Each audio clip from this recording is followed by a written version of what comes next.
નવ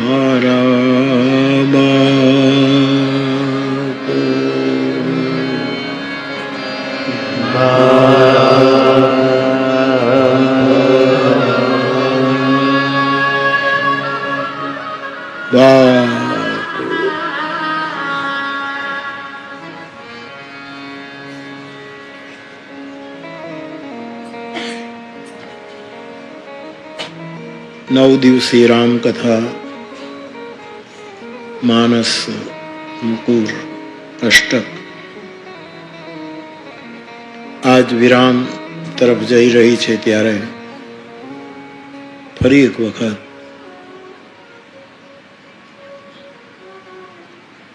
કચ્છની મહિમાવંત ભૂમિને મારા પ્રણામ. કથામાં ઉપસ્થિત પૂજ્યચરણ, વિદ્વતગણ, જુદી જુદી કલા વિદ્યાના ઉપાસકો, સમાજના વિવિધ ક્ષેત્રના અગ્રણીઓ,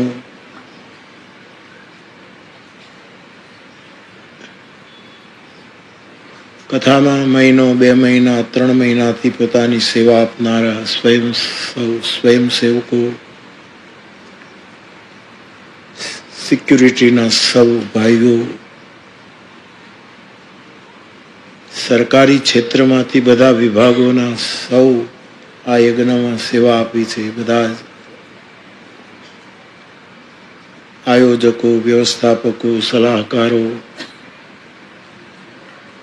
સૌને પણ વ્યાસપીઠ પરથી નમન કરું છું. અને કેવલ અને કેવલ નિમિત્ત માત્ર યજમાન પરિવાર અને આપ સૌ શ્રોતાભાઈ બહેનો, સૌને મારા પ્રણામ. જય સિયારામ.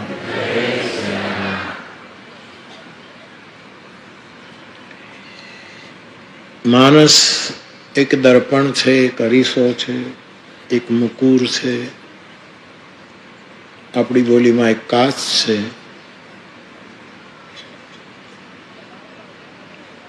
ચાર વસ્તુ ભેગી થાય ત્યારે અરીસો નિર્માણ થાય.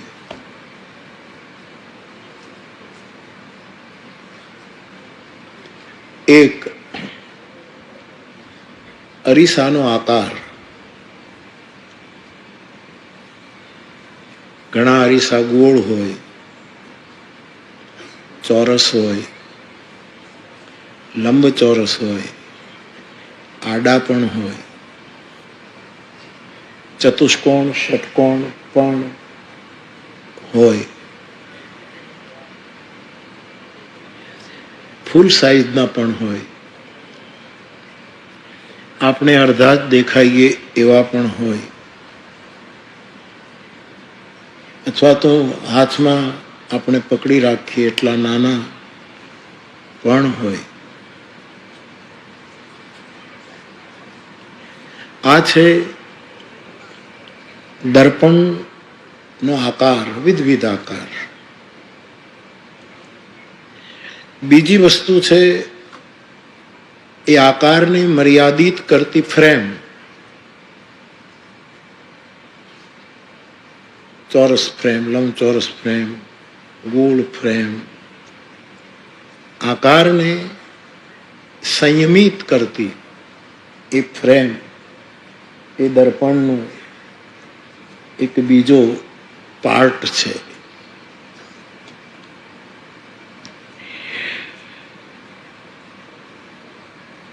એની અંદર રહેલી ત્રીજી વસ્તુ જે કાચ છે, જેમાં આપણે આપણો ચહેરો જોઈ શકીએ છીએ, એ મૂળ વસ્તુ છે. આકાર, ફ્રેમ, પણ એમાં બિલકુલ કેન્દ્રમાં છે, જેમાં આપણું પ્રતિબિંબ આપણે પામીએ છીએ, એ ત્રીજી વસ્તુ. પરંતુ પ્રતિબિંબ ત્યારે જ પામી શકાય કે જ્યારે એ કાચની પાછળ એક ખાસ મટીરિયલ લગાડવામાં આવે છે. એ ન હોય તો ચહેરો ન દેખાય. આપણે ભગવાન કૃષ્ણનું એક ચિત્ર ખરીદીએ કે કોઈ પણ એક ચિત્ર ખરીદીએ અને એમાં ભગવાન કૃષ્ણનો ફોટો એને કાચમાં આપણે મઢીએ, પણ પેલું જે મટીરિયલ જે છે એ જો ન હોય તો કાચમાં એ ફોટામાં આપણને કૃષ્ણ દેખાય, આપણે નથી જોઈ શકતા, આપણે નથી દેખાતા. કારણ કે ખાસ પાઠ છે જેને આધારે આપણું પ્રતિબિંબ ઝીલાય છે. જેનું ચિત્ર હોય એ દેખાય, પણ આપણું ચિત્ર નથી દેખાતું. કારણ કે મૂળ વસ્તુ એ ચોથો ભાગ છે. આપણે જ્યારે દર્પણની ચર્ચા કરી રહ્યા છીએ ત્યારે વેદાંતમાં અંતઃકરણને પણ દર્પણ કહ્યું છે. અંતઃકરણ, જેમ આપણે કાલે વાત કરતા હતા કે મન દર્પણ, બુદ્ધિ દર્પણ, ચિત્ત દર્પણ, અહંકાર, એમ સમગ્ર અંતઃકરણને પણ દર્પણ કહ્યું છે. એ વેદાંતનો પક્ષ છે. વેદાંત, શાંકર વેદાંત, અદ્વૈત જે છે એનું જેટલા મહાપુરુષોએ ભાષ્યો કર્યા છે એમાં અંતઃકરણ એક અરીસો છે, એક દર્પણ છે, એના ઉપર બહુ બળ મૂકવામાં આવ્યું છે. વિનોબાજી પણ આ વસ્તુ પર બહુ જ બળ દે છે. ફરી એક વખત કાલે આપણે 4 ભાગમાં મન, બુદ્ધિ, ચિત્ત, અહંકાર, પણ એ ચારેય ભેગું થાય જેને આપણે અંતઃકરણ કહીએ છીએ, એ ચારેયને લઈને એક અરીસો સર્જાય છે. એટલે અંતઃકરણને વેદાંતમાં અરીસો કયો છે, જેમાં ચારેય જોઈએ.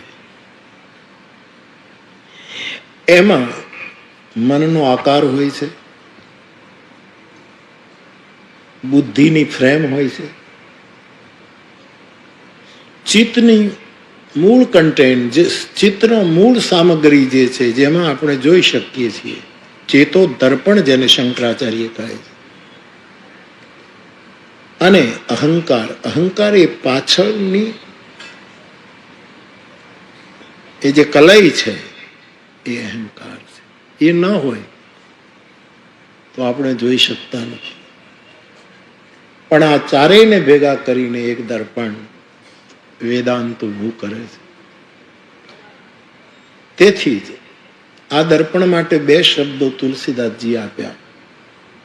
એક તો અંતઃકરણને મેલ લાગે છે, એ મલિન થાય છે, અંતઃકરણનો અરીસો, અથવા તો એ અંતઃકરણનો અરીસો અશાંત રહે છે, અંતઃકરણ સંતાપગ્રસ્ત રહે છે. એના માટે તુલસીદાસજી આદિ અને અંતમાં 2 શબ્દનો પ્રયોગ કરે માનસમાં. અંતઃકરણના અરીસાને જો સુખ આપવું હોય ત્યાં વેદાંતનો શબ્દ સ્વાંતઃ. આ અંતઃકરણ જે છે એના સુખ માટે એક ઉપાય બતાવ્યો, સ્વાંત સુખાય તુલસી રઘુનાથ ગાથા.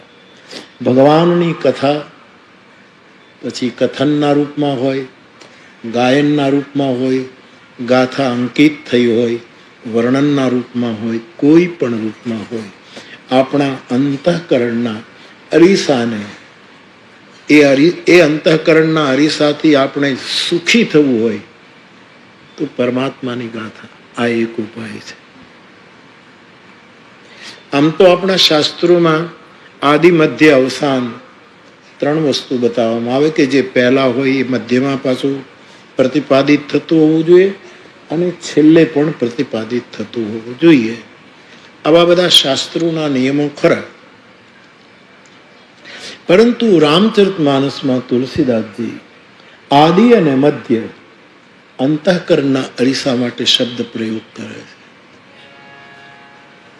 પહેલું સ્વાંતઃ સુખાય તુલસી રઘુનાથ. અંતઃકરણના અરીસાને સુખી થવું હોય તો રામ ગાથા. કોઈ પણ વિધામાં. પણ અંતઃકરણને શાંત કરવું હોય તો સ્વાંતઃતમઃ શાંતયે. આ બીજો ઉપાય. છેલ્લે તુલસીદાસજી અંતઃકરણની જ વાત કરે. એક તો અંતઃકરણને સુખ કરવું હોય તો રામની કથા એક સારો પક્ષ છે કે આપણને સુખ મળે, પણ આપણે એ પણ સમજવું જોઈએ કે એ સાપેક્ષ છે. સુખ મળશે જો એ જ અરીસો પાછો દુઃખ પણ આપશે. પણ એને શાંત કરવું હોય તો અંતમાં તુલસીદાસજી કહે સ્વાંતસ્તમઃ શાંતયે ભાષા બદ્ધમિદં ચકાર તુલસી દાસસ્તથા માનસમ.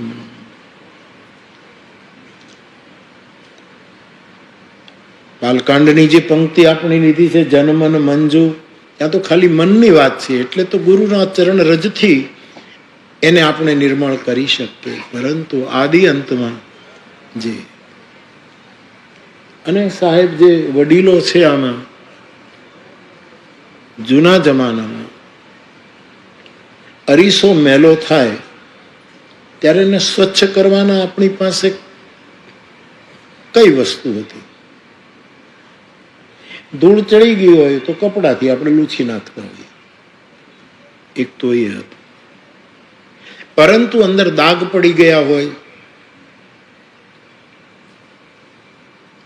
કે ખાલી આમ ઘસવાથી ન થાય ત્યારે ગામડાના લોકો પાણીના છાંટા નાખે અથવા તો ભીનું થોડુંક પોતું કરી અને લૂછી નાખે સાફ કરવામાં. કાલાંતરે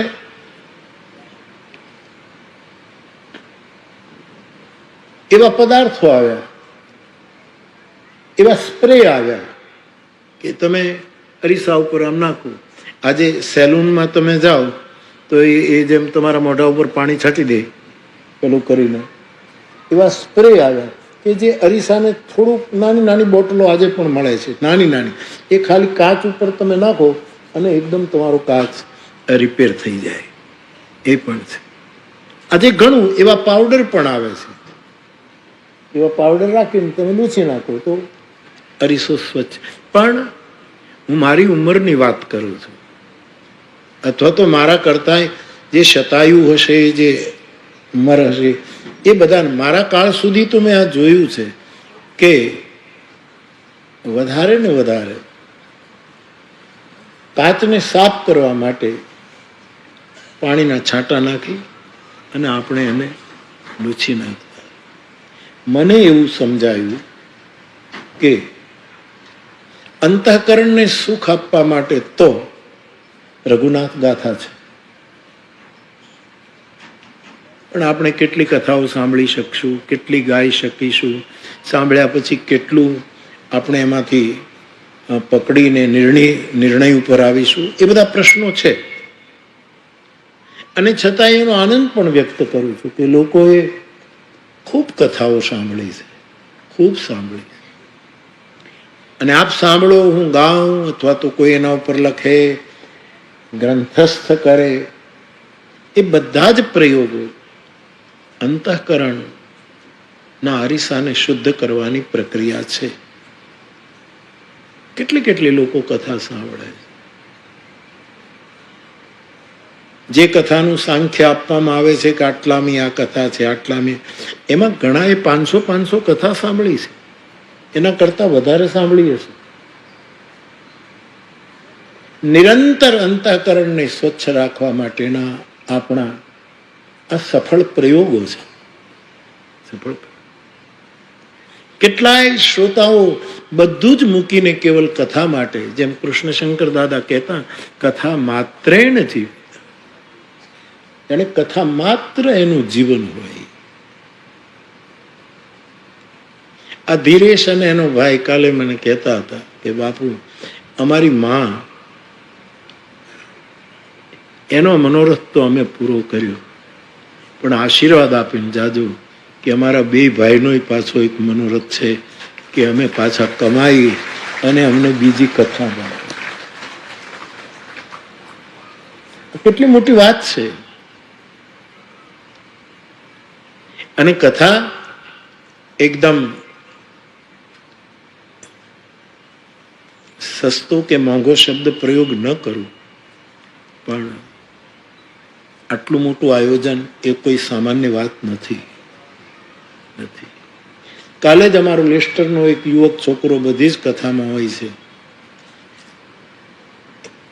એ મને કહેતો હતો કે બાપુ મારે એક આમંત્રણ આપવું છે, હું સાહસ કરું? કીધું હા બેટા. તો કે લેસ્ટરમાં મેં રામકથા રાખી છે.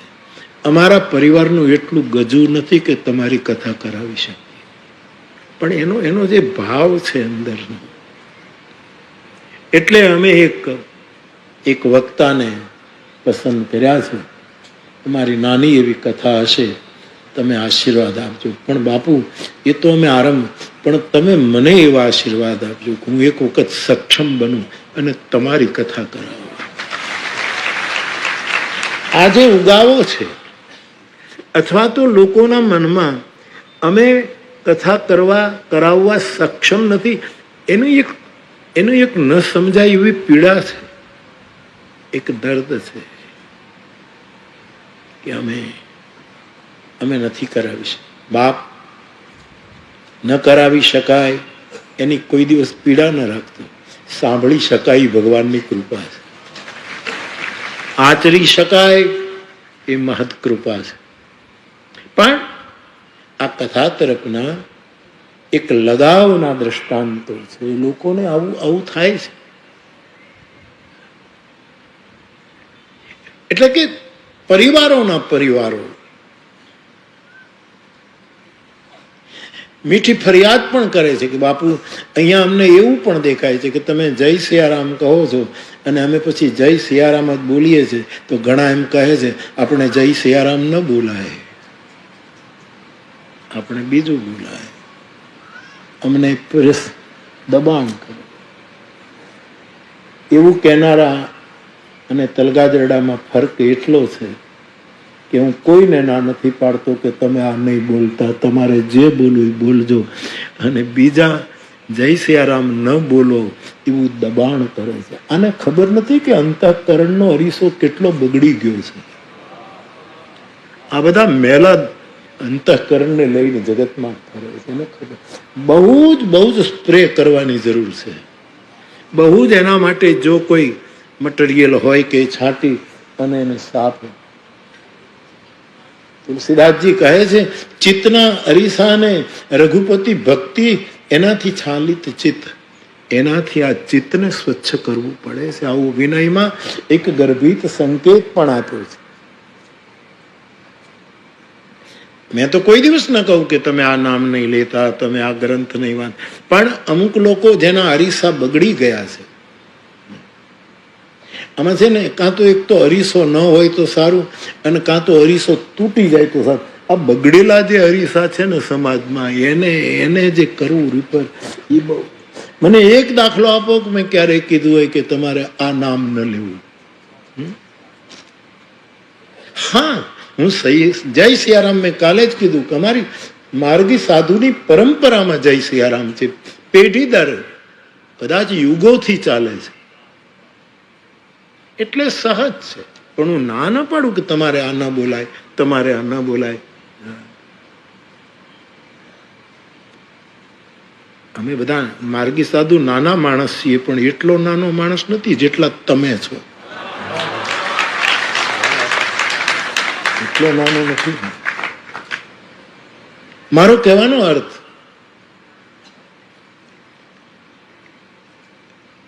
તો એક તો છે કે રઘુનાથ ગાથા સુખ મળે, પણ સુખ દુઃખ જોડાયેલા છે. એટલે તો આપણે રોજ 4-5 વખત હું કહું, સુખ કી કલિયા દુઃખ કે કાંટે મન સબકા આધાર. એવું છે એ મન સબકા, એ સાપેક્ષ છે. તો હવે મારે તમારે અંતઃકરણના અરીસાને સાફ કરવા માટે શું ઉપાય છે? આજે બહુ સમય નથી, પણ ઉપાય શું? પાણીના છાંટા નાખી અથવા તો અરીસો ધોઈ નાખો. આપણી પાસે એ વખતે પુરાના કાળમાં આવા કોઈ પદાર્થો નહોતા જે આજે ઉપલબ્ધ છે. ત્યારે કેવલ જલનો જ ઉપયોગ થતો હતો કે પાણી દ્વારા એને આપણે સાફ કરી નાખીએ. ત્રિભુવન દાદા મારા ભગવાન એ જ્યારે પૂજા કરવા બેસતા, એક રકાબી, એમાં એક પંચપાત્ર, એમાં એક પિત્તળની ચમચી હતી નાની એવી. એ આમ એની અણી હતી. એ દાદા એ ચમચીથી પોતાના શાલિગ્રામને સ્નાન કરાવે, ગોપીચંદન પોતાના હાથમાં ઘસે, અને પછી એક નાનું એવું તૂટેલો કાચનો ટુકડો, જે મેં કહ્યું છે કાચ નહોતો, આમ નથી ગામ ક્યાંક પડ્યો ફૂટેલો તૂટેલો કાચ, એવો એક નાનકડો કાચનો ટુકડો એની પૂજામાં રાખતા. એ જો ઝાંખો થઈ ગયો હોય અથવા તો એમાં કઈ ધૂળ ચડી ગઈ હોય તો પછી પેલી ચમચી ત્યાં પાણી નાખી અને દાદા પોતાનું જે ઉપવસ્ત્ર રાખતા એનાથી એને લૂછી નાખે. પછી એ ચંદન ઘસે અને પછી એ જે ચમચીની જે અણી હોય એનાથી અમારું વૈષ્ણવી તિલક કરે, બેઠક કરે. તિલકની એક બેઠક હોય, એ નિયમ છે, એની બેઠક હોય 105, એને અહીંથી એવી બેઠક કરે અને એનાથી એ પછી ઓલું કરે. પણ એ જળ છંટકાવથી અને સાહેબ અરીસાને સ્વચ્છ કરવા માટે આખો ઘડો પાણી નાખવાની જરૂર નથી. એક બોટલ ભરીને પાણીથી એને સ્વચ્છ કરવાની જરૂર નથી. આપણા ઉપયોગમાં લેવાતા અરીસાઓ માટે, મોટા મોટા અરીસાઓ હોય, હોટેલોમાં આખી દિવાલો અરીસાની હોય, જે હોય તે, એમાં એના માટે, એની શુદ્ધિ માટે જે કંઈ ઉપકરણો આજે શોધાયા હોય, મુબારક.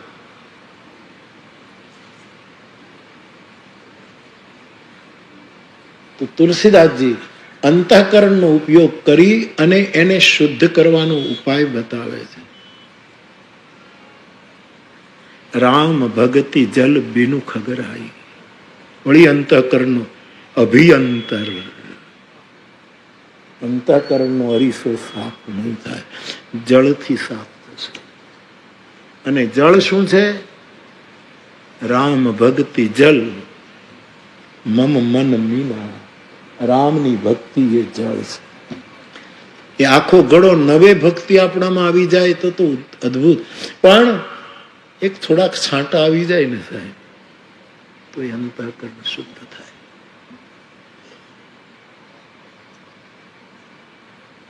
જળના સ્વાભાવિક, જળનો જે સ્વભાવ છે એ 3 છે. મેં આગળ કહ્યું કે સ્વચ્છ, મધુર અને શીતળ.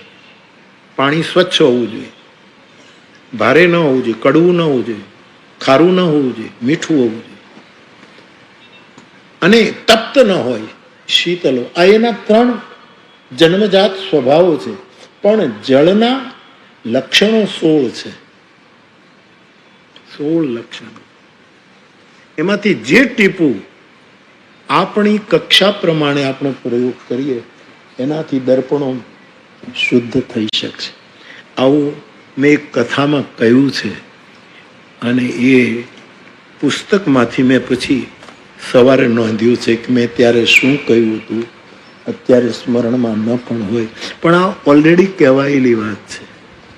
16 પ્રકાર અંતઃકરણના દર્પણને શુદ્ધ કરે. અને એ 16, આમ તો મહાપ્રભુજી વલ્લભાચાર્ય ભગવાને જલભેદ લખ્યો. જળના કેટલા ભેદ, આખો જલભેદ લખ્યો મહાપ્રભુજી. અમારા કથાકાર સંમેલનમાં ત્રિવેણીમાં લાભુ દાદા ક્યારેક જલભેદનું કે કેટલા પ્રકારના જલભેદ આખું પ્રકરણ છે પુષ્ટિ માર્ગમાં. એ આખો વિષય જુદો છે. પણ અહીંયા મારે ને તમારે, આપણે બધા જ 9 દિવસ માટે અંતઃકરણની સફાઈ માટે અહીંયા ભેગા થયા છે. ત્યારે જળનો જે પરિણામદાયી જળના જે ગુણો છે એ કથામાં ક્યાંક કહેવાય. કદાચ જરપરાની કથામાં પણ કહ્યું છે. માનસ શરદ ઋતુ. અમદાવાદથી બાય રોડ આવ્યો, શરદ પૂનમનો ક્યાંક આપણે કૃષ્ણશંકર દાદા અને કંઈક ત્યાં પ્રોગ્રામ હતો કે જે કહું, અથવા તો ત્રિવેણી હતી કે રામ જાણે. પછી આખી રાત ડ્રાઈવ કરીને પણ એમાં પણ આ વાત એ મારા સ્મૃતિમાં જેટલું આવે છે, સવારે આવ્યું એમાં તમને કહું છું કે એમાં આ જે જળ છે, ભક્તિ રૂપી જળ, આપણે બીજા પ્રયોગો નહીં કરી શકીએ. હું તો ન જ કરી શકું, તમે કરી શકો તો કરી શકો, એનો મને આનંદ હશે. પણ મારી ક્ષમતા કે અક્ષમતા જે ગણો તે, મારા માટે તો રામ ભક્તિ જલ. મમ મન મીના કિમી બેલાવા મુનિસ પ્રવીણા એટલે જ્ઞાની. હે મુનિ, આપ જ્ઞાની છો, તમે મને જ્ઞાનનો ઉપદેશ આપો છો, તમે કહો છો કે બ્રહ્મ સચરાચરમાં બધું બરાબર, પણ મારું મન એ માછલું છે, એ જળ વગર નહીં જીવે. અમારે તો ભક્તિનો રસ જોઈએ, અમારે તો એ રસના અમે માણસો છીએ. અહીંયા જ્ઞાનની આલોચના નથી, પણ એટલી વસ્તુ યાદ રાખવા કે જ્ઞાન જળ નથી, જ્ઞાન અગ્નિ છે. ભક્તિ તો જળ છે, એમાં શીતળતા છે, એમાં સ્વચ્છતા છે. ભક્તિ મધુરતા જાહી, તુલસી કહે એમાં મધુરતા છે. તો જેટલું મારા સ્મરણમાં આવે એ હું આપને કહું. પરંતુ આ પ્રક્રિયા જે હું અહીંયા કહું, મારું પણ પાકું કરવા માટે, બધું મને સ્મરણમાં નથી, પણ જેટલું યાદ આવ્યું એટલું હું આપને કહી રહ્યો છું. કદાચ અંતઃકરણનો અરીસો મારો ને તમારો કદાચ વધારે સ્વચ્છ બને. અને આ બધું એક ઝપાટે નહીં થાય. શાસ્ત્ર કહે શનૈર કંથા શનૈર પંથા શનૈર ભુક્તિ શનૈર મુક્તિ. અમુક વસ્તુ હે યુવાન ભાઈ બહેનો, જ્યારે દર્પણ સ્વચ્છતાની વાત, ત્યારે યુવાનોને મારી પ્રાર્થના કે ઉતાવળ ન કરતા. શનૈ કંથા, વસ્ત્ર વણવું હોય તો ધીરે ધીરે વણાય. માન્ચેસ્ટરની મિલ નથી આપણી પાસે, આપણી પાસે તો ગાંધીનો ચરખો છે, કબીરના તાણાવાળા છે. અત્યારે જે મશીનરી હોય ને, ફટાફટ એક દિવસમાં કેટલા મીટર કાપડ વણી નાખે એમ નહીં. પણ યુવાન ભાઈ બહેનો ખાસ આપને કહીને જાઉં છું, શનૈર કંથા. કંથા એટલે ગુદડી, કોઈ પણ જાતનું આવરણ, કોઈ પણ જાતનું વસ્ત્ર, એને ધીરે ધીરે વણાય, ધીરે ધીરે વણાય. કબીર સાહેબે કેમ વણી હશે?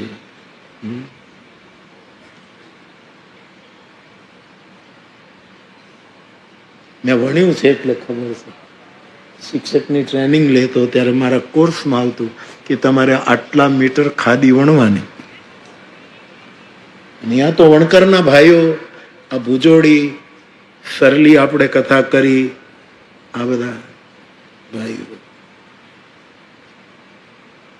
શનૈ કંથા, ધીરે ધીરે ધીરે ધીરે. फिर कबीर याद आवे, धीरे धीरे रे मना, तो धीरे धीरे. ઇન્સ્ટન્ટ ફૂડ ભોજન હોઈ શકે, ભજન ન હોઈ શકે. એમાં ધીરે ધીરે ધીરે ધીરે ધીરે ધીરે ધીરે. સ્પર્ધા વગર હું આને ઓવરટેક કરી જાઉં, આને આટલા પાઠ કર્યા એટલે હું એને ઓવરટેક કરું, આને આટલી કથાઓ કરી તો હું ખોટો આંકડો વધારીને આટલી કરી નાખું.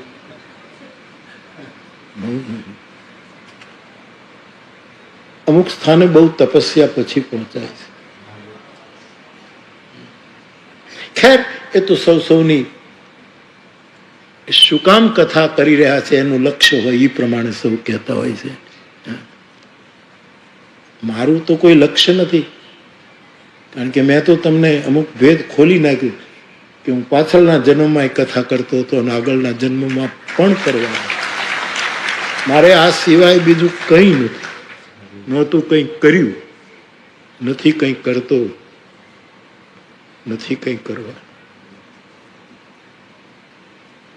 અસીમ ધારા છે આ કથા. એટલે ગણવાનું તો આ છોકરા ઓળી ગણે છે, એટલે બાકી મારી રુચિમાં નથી કે આટલી કથા. અને આપણે આ તમે ગણવાનું શરૂ કર્યું ને એટલે સ્પર્ધાઓ શરૂ થઈ, બધા ગણવા માંડ્યા કે અમારી. અને ઘણા તો 1400 પહોંચ્યા. મારાથી અડધી ઉંમરના છે. પણ ખેર, જે હોય જે હોય. કથા તો 1 કરો ને એટલે 10 ગણાય, કારણ કે 10 ગણું ભાગ, એટલે 1 કરો તો 10 એમ થઈ જાય. પણ એ બધું ગૌણ છે સાહેબ. કથાનો ઉગાવો સ્પર્ધાથી નથી થતો, શ્રદ્ધાથી થાય છે. આ કલ્પતરુ જેવી તેવી ભૂમિમાં નથી ઉગતું. સ્પર્ધાની ભૂમિમાં આ કલ્પતરુ નથી ઉગતું. એને જોઈએ શ્રદ્ધાની ભૂમિ. ખેર, એ બધું તો ચાલ્યા કરે. પણ મારે કહેવું છે યુવાન ભાઈઓને, શનૈ કંથા, ધીરે ધીરે ધીરે. 2 રીતે. વસ્ત્ર છે આપણું આવરણ છે, લોક લજ્જા નિવારણ કરે છે. ઠીક છે, આપણું આવરણ એ ધીરે ધીરે થાય, ધીરે ધીરે. અને ધીરે ધીરે ધીરે મલ વિક્ષેપ અને ત્રીજું વેદાંતમાં આવરણ, એ ધીરે ધીરે આવરણ હટે છે. આ આવરણ એ જલ્દી નથી થતું. આ ઇન્સ્ટન્ટ ફૂડ નથી. આ ભજનમાં સમય લાગે. એની કૃપા થઈ જાય તો તત્ક્ષણ થઈ જાય, એ વાત જુદી છે. બાકી સાધકની દ્રષ્ટિએ તો બહુ લાંબી યાત્રા છે.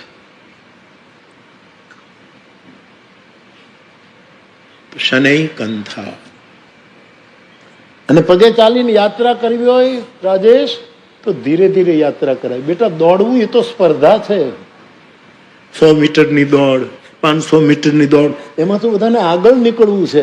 પણ જ્યાંથી મેં યાત્રા કરી છે એ જ મારું મૂળ ઠેકાણું છે. એને જેને સમજવું છે એ તો ધીરે ધીરે ધીરે ધીરે જશે. દોડવાનું નથી. આ કોઈ 500 મીટરની દોડ નથી. એટલે શાસ્ત્રકાર બહુ જ ભવિષ્યનો વિચાર કરીને યુવાનોને કહે, શનૈ પંથા, તારો રસ્તો ધીરે ધીરે કાઢ, ધીરે ધીરે કાઢ, ધીરે ધીરે. શનૈ ભુક્તિ, ભોજન ધીરે ધીરે કરવું. યદ્યપી એમાં હું નાપાસ છું, હું બહુ ઉતાવળે ખાઉં છું, પણ એ અપવાદ તો હોય ને. પણ આયુર્વેદ પણ એમ કહે છે કે ધીરે ધીરે ખાવું. અમારે મહેન્દ્ર બાપુ જે વૈદરાજ છે તળાજાવાળા, એ તો એમ કહે કે આપણે પાણી પીએ છીએ, પાણી પીવાય નહીં, પાણી ખવાય. એટલે મોઢામાં પૂકાવે અને આપણે ખાતા હોઈએ એમ. હવે એ કેમ, હવે 80 વર્ષે આ કેમ કરવું આપણે? અને ભોજન પીવો એ આયુર્વેદની રીત બરાબર છે. એ મારા વૈદરાજ છે, એની સાથે આપણે જમવા બેસીએ થાકી જઈએ, બહુ ધીમે ધીમે ખાય. આપણને બધા અભિવ્યક્ત થશે કે એની સાથે રહેવું પડે, પણ એ તો પણ સાચી વાત તો એ છે, ધીરે ધીરે ધીરે ધીરે. એક જ માળા થાય તો ચાલશે, પણ એકની મોટર હું કામ મૂકી દો છો?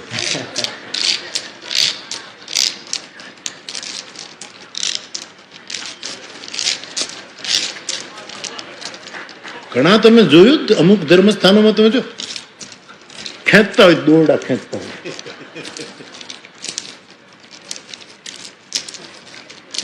થાકી જાય તો પછી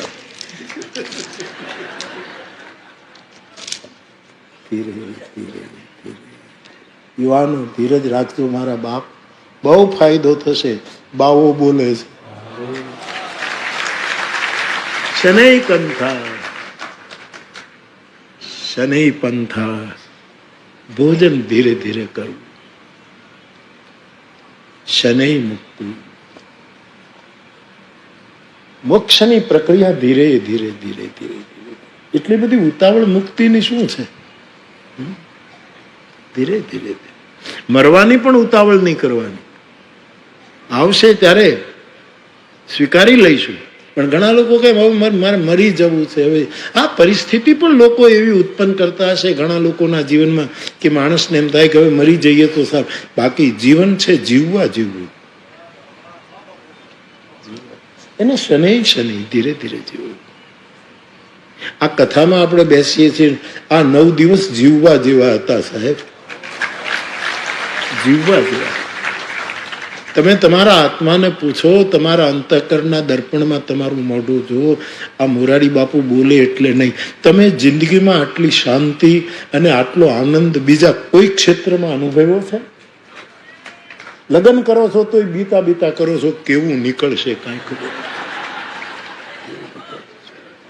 કન્યા પણ બિચારી એમ વિચારે ને વરરાજો પણ એમ વિચારે. અને 9 દિવસ આપણે કેટલા પ્રસન્ન રહી શકીએ છીએ. આવો આનંદ ક્યાં હશે?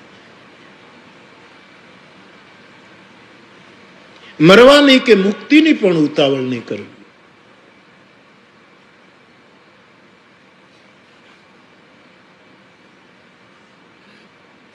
વળી કહ્યું છે વ્રતોને પણ શનૈ શનૈ ધીરે ધીરે વ્રતો કરવા. હું આ એ કરી લઉં, હું મૌન રાખી લઉં, હું ઉપવાસ કરી લઉં, હું આમે કરી લઉં, હું આમે. એમાં તીવ્રતા જરૂરી છે. તીવ્રતા હંમેશા વિજ્ઞાનનો સિદ્ધાંત છે, ગરમી પેદા કરે. કોઈ પણ ઘર્ષણ, કોઈ પણ તીવ્રતા, 2 હાથ ઘસો, આમાં અગ્નિ નથી છતાં ખાલી આમ નામ ઘસો તો પણ હાથ ગરમ થઈ જાય છે. કોઈ પણ સંઘર્ષ ઉષ્ણતા પેદા કરે છે, દાહ પેદા કરે છે.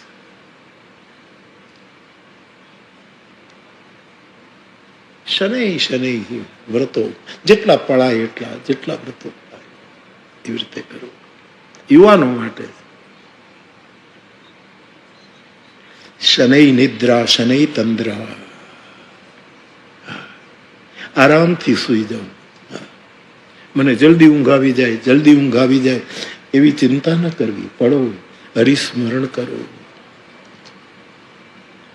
યુવાનોને કયા કરો એ બધું જ કામ પૂરું થઈ જાય અને રાત્રે તમે સુવા જાઓ ત્યારે તમને એમ લાગે કે હવે કોઈ કામ બાકી નથી, હવે ખાલી સુવાનું જ બાકી છે. અને છતાંય જો ઊંઘ ના આવે તો હરિસ્મરણ કરો ધીરે ધીરે.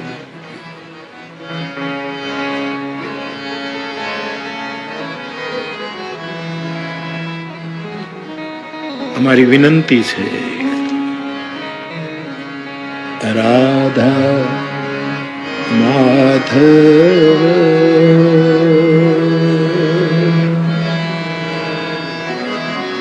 જય કુંજ બિહારી, જય રાધા માધવ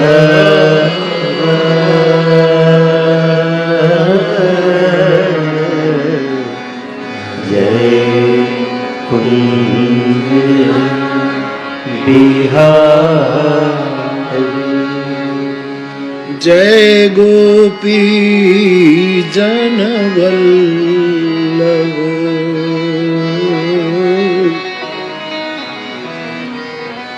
जय गिरिवर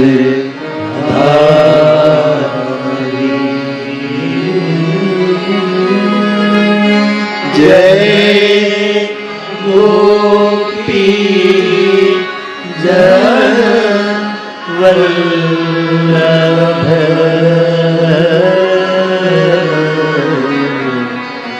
जय गिरिवर धारी।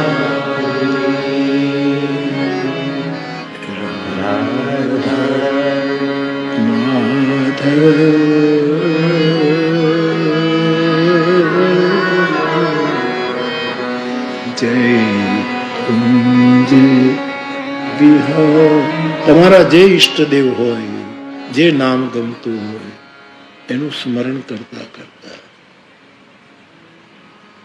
શનૈ નિદ્રા શનૈ તંદ્રા. જાગવું, તંદ્રા એટલે નથી જાગ્યા નથી સૂઈ ગયા એવી અવસ્થામાં હોય તો એમાંય ધીરજ રાખવી, એમાંય શાંતિ રાખવી. આવા સૂત્રો ગ્રંથકારોએ યુવાનો માટે આપ્યા છે. ઉતાવળ ન કરવી. યુવાનો માટે તો ઉપનિષદોમાં એવો સંદેશ છે, યુવા સ્યાત સાધુ યુવાધ્યાપક આશિષ્ટો દ્રધિષ્ટો વશિષ્ઠ. યુવાન ભાઈ બહેનો, યુવાન માણસે ભલે સાધુ આપણે ન થઈ શકીએ, સાધુના બધા જ લક્ષણો અથવા તો સાધુતા ના આવે, પણ જે વાત હું કયા કરું, યુવાન માણસે કોઈ સાધુ ના થઈ જવું જોઈએ. યુવા સ્યાત સાધુ, કોક ના થઈ જવું. એમાં બહુ રાહત છે. યુવાધ્યાપક, અધ્યાપકનો ઘણા ભાષ્યો છે, છોડો, પણ એમાં એક ભાષ્ય એવું છે, યુવાને અધ્યયન કરતા રહ્યું. અધ્યયન કર, જે પોતાનો વિષય હોય, જે ક્ષેત્ર હોય, એનો નિરંતર અભ્યાસ નિરંતર કરતા રહેવા. યુવા સાત સાધુ યુવાધ્યાપક આશિષ્ટ. યુવાનોએ કભી નિરાશ ન થવું, આશાવંત રહેવું. હનુમાનજીને ખબર છે કે 400 ગાવનો સમુદ્ર છે, લંકા રાક્ષસોની છે, ત્યાં જવાનું છે, શું થશે પણ એને ફડકો. આશાવંત છે હનુમાનજી. હોય કાજ હોય કાર્ય થશે. યુવાન આશિષ્ટ હોવો જોઈએ. મારાથી ઘણા તો પરણવા જાય તો એમ કે લગ્ન થશે કે નહીં થાય, પણ ઘોડે ચડી ગયો છો તું, તોય એને શંકા. આશિષ્ટ યુવાન આશાવંત હોવો જોઈએ. દ્રઢિષ્ઠ મક્કમ હોવો જોઈએ. ડू और डाई, कुछ भी हो जाए. દ્રઢિષ્ઠ. અને બીજામાં દ્રઢિષ્ઠ ન થાય તો જે આપણી કથાનું આશરાનું પદ છે, ભરોસો દ્રઢ એનું ચરણ કે દ્રઢતા દ્રઢતા દ્રઢતા.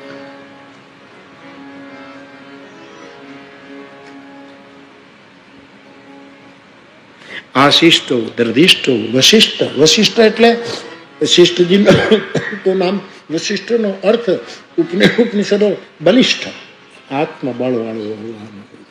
વશિષ્ઠનો એક અર્થ વશિષ્ઠમાંની બલિષ્ઠ, વિધાતાના લેખને ફેરવી શકે એવો રઘુકુલ ગુરુ વશિષ્ઠ. યુવાન બલિષ્ઠ હોવો જોઈએ. શાસ્ત્ર કહે છે એવા યુવાન માટે આ ધરતી રત્નોથી ભરપૂર છે. જ્યાં હાથ નાખશે ત્યાં રત્નો પ્રાપ્ત થશે. પણ બધું ધીરે ધીરે ધીરે ધીરે ધીરે ધીરે. ઘણા લોકો મને એમ કહે છે ને, દેશકાળ પ્રમાણે તર્ક પણ કદાચ બરાબર કે બાપુ ટેસ્ટ મેચ જે છે 5 દિવસ રમાતી હતી, એમાંથી 1 ડે આવી ગઈ, એમાંથી 20 આવી ગઈ. કથામાં આવું ન થઈ શકે. 9 દિવસની ટેસ્ટ શું કામ? 1 ડે કરી નાખો, અથવા તો એ પણ 20 ઓવરની જ કરી નાખો. નહીં નહીં, ધીરે ધીરે ધીરે ધીરે. આમાં એ નહીં ચાલે સાહેબ, આમાં નહીં. એ 9 દિવસ હું બોલું ને તમે સાંભળો ત્યારે ક્યાંક કોઈક નવી વસ્તુ પકડાય છે, જે મારા તમારા જીગરમાં દીવો પ્રગટાવે છે, એક અજવાળું ઉત્પન્ન કરે છે.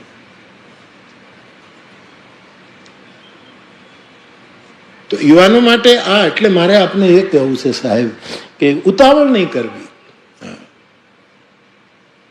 શાસ્ત્રોએ એમ કહ્યું કે યદહરેવ વિરજેત તદહરેવ પ્રવૃત્તિ. સંસારથી નીકળી જવું જલ્દી નહીં, જ્યારે પૂરેપૂરી જાગૃતિ આવે તદહરેવ પ્રવૃત્તિ. લાગી જાય કે ભેખ લઈ લઈએ નીકળી જાય, એવું ઉતાવળ ન કરાય. અધ્યાત્મ માર્ગ એ બહુ ધીરજનો માર્ગ છે. અનંત ધીરજ, અનંત ધીરજનો માર્ગ છે.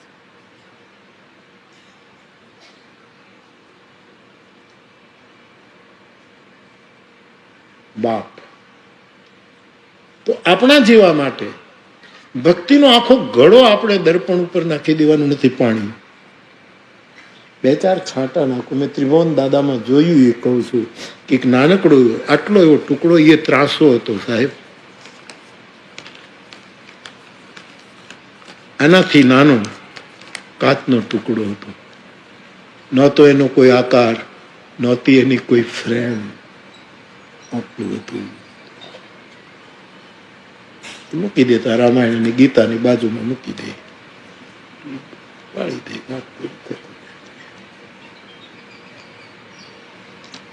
મારા ને તમારા જેવા માટે અંતઃકરણના અરીસાને શુદ્ધ કરવા માટે જળ જ જોઈશે,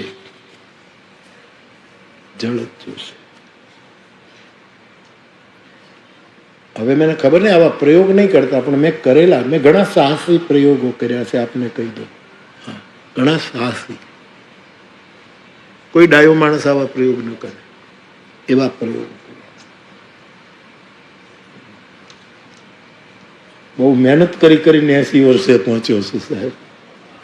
એમનો 80 નો આંકડો નથી આવી ગયો. તમે આવો નાનો એવો હરીશો, આવો હરીશો. બીજા પ્રયોગ તમે નહીં કરતા પ્લીઝ. હા, પણ તમે યજ્ઞ કુંડમાં હવન કરતા હો, યજ્ઞની ધૂણી બરાબર પ્રજ્વલિત હોય, એમાં એટલો કાચનો ટુકડો નાખો તો બળી જાય, રસ થઈ જાય. કારણ કે એ તો એક રસ છે ને. અરીસો જે થાય છે, હવે તો મારી પાસે સમય નથી, નહીં મારે તમને અરીસો બને કેમ એ આખું તમને શાસ્ત્ર કહેવું કે અરીસો કઈ રીતે બને અને પહેલા ક્યારે બન્યો. સ્થૂળ અરીસો એ બળી જાય છે, પાણી પાણી થઈ જાય, કરતા નહીં. પણ હવે અરીસા બધા બહુ મોટા ધડાકો થશે તમને ક્યાં ખબર. એટલે કોઈ કરે એવું પ્લીઝ નહીં કરતા.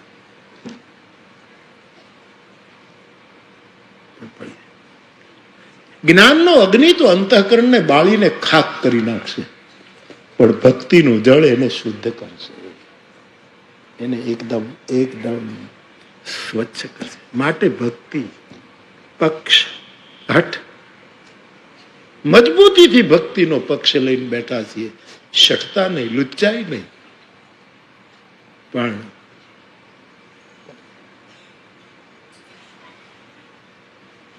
ત્રિભુવન દાદા બિલકુલ દ્વૈતવાદી, બિલકુલ દ્વૈતવાદી, અદ્વૈત નહીં જરાય.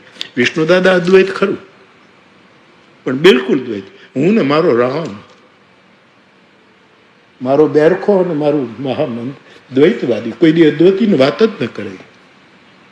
હું ને મારો ગુરુ, અમે 2 જણા છીએ, અમે એકલા નથી, અમારી સાથે કોક છે. હા, બિલકુલ. પ્રભુદાસ બાપુ થોડાક અદ્વૈત ખરા, હા, એ પણ શરણાગતમાં જ ભાવ. પણ એ મોટા અમારા ગામડાઓમાં ઘણા ભક્તો આવે, ક્યાંક આવી વાતો કરે, જ્ઞાન ની કરે, ત્યારે બાપ દાદા પ્રભુદાસ બાપુ એવા તર્કો કરે તો આપણને એમ લાગે કે આખું વેદાંત ઉતરી રહ્યું છે. એવું કરે, એવું. આપણને તો કોઈ ખપે, કોઈ જરૂર છે. ખેર, નિંબાર્કીઓને દ્વૈતાદ્વૈત હોય છે, દ્વૈત પણ અને અદ્વૈત પણ. ખેર, એ બધું જે હોય તે જવા દો. એવા અંતઃકરણ અગ્નિમાં બળી જાય. આપણે અંતઃકરણને બાળી નથી દેવું, આપણે એને શુદ્ધ કરવું છે, સ્વચ્છ કરવું છે. તરંગાયિત અંતઃકરણને શાંતસ્તમઃ શાંતયે, શાંત કરવું છે. તો ભક્તિના જળથી થશે બાપ. અને જળના આટલા લક્ષણો છે. ભક્તિના એક જે મેં મારું જ બોલેલું નોંધ્યું છે સાહેબ, જેટલું યાદ આવ્યું તો તમે ક્યાંક તમને મળી જશે રામકથામાં કે પુસ્તકમાં કે જ્યાં હોય ત્યાં તમે જોજો, એ વધારે સારું હશે. જળનું એક લક્ષણ છે થાક ઉતારે, શ્રમહર. ભજન ભાર નહીં કરે, ભજન હળવા ફૂલ કરી દે. જ્ઞાન ભાર, કેટલાને જ્ઞાન એટલો બધો ભાર લાગે છે કે દાંત નથી કાઢતા, હસી શકતા નથી, અને એકદમ આમ આમ એવી રીતે જીવન જીવે.